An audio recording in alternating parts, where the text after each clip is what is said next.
ముందుగా మీ అందరికీ వరలక్ష్మి వ్రతం శుభాకాంక్షలు. ఈ సంవత్సరం మా పూజ ఎలా అయితే జరిగింది.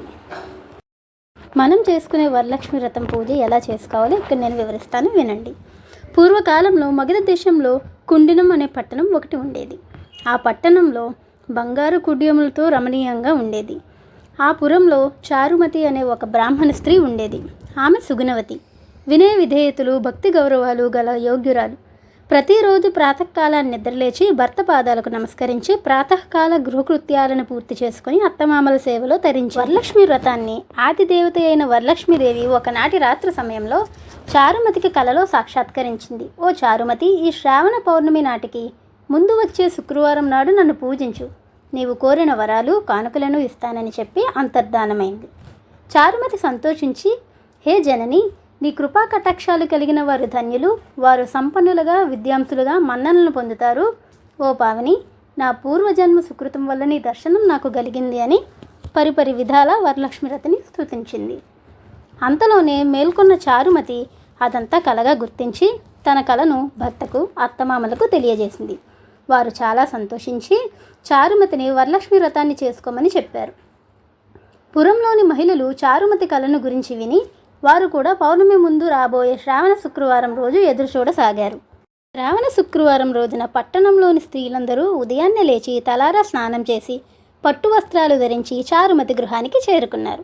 చారుమతి తన గృహంలో మండపం ఏర్పాటు చేసి ఆ మండపంపై బియ్యం పోసి పంచపల్లవాలైన రావి, జువ్వి, మర్రి, మామిడి, ఉత్తరేణి మొదలైన ఆకులతో కలశం ఏర్పాటు చేసి వరలక్ష్మీదేవిని సంకల్ప విధులతో సర్వమంగళ మాంగళ్యే శివే సర్వార్థ సాధికే శరణ్యే త్రయంబకే దేవి నారాయణి నమోస్తుతే అంటూ ఆహ్వానించి ప్రతిష్ఠించింది.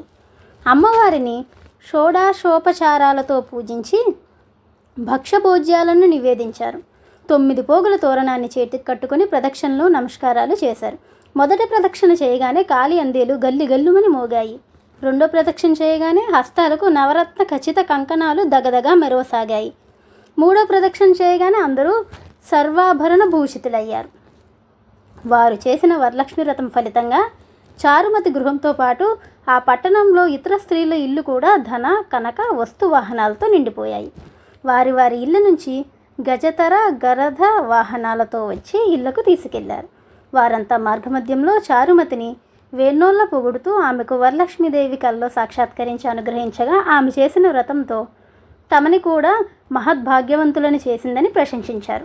వారంతా ఏటా వరలక్ష్మి వ్రతం చేసి సకల సౌభాగ్యాలతో సిరి సంపదలు కలిగి సుఖజీవనం గడిపి ముక్తిని పొందారు.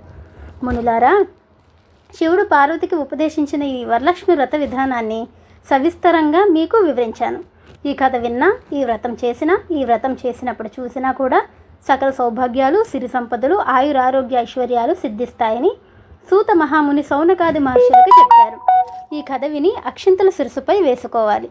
ఆ తర్వాత ముత్తైదువులను తాంబూలాలు ఇవ్వాలి.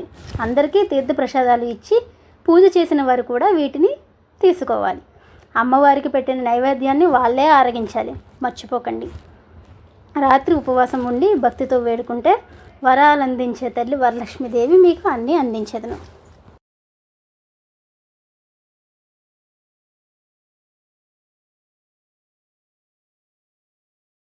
నాకు వచ్చినట్టే మీకు కథని చెప్పానండి. ఏమైనా తప్పులు ఉంటే క్షమించండి. మీరందరూ కూడా వరలక్ష్మి పూజ ఎలా చేసుకున్నారో కామెంట్ సెక్షన్లో కామెంట్ చేసేసేయండి.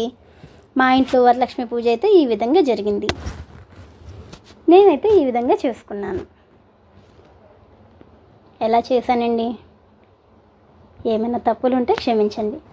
పెద్దవారు ఎవరైనా ఈ వీడియో చూస్తున్నట్టయితే ఒకవేళ నేను ఏమైనా మిస్టేక్స్ చేసుంటే నాకు తెలియపరచండి.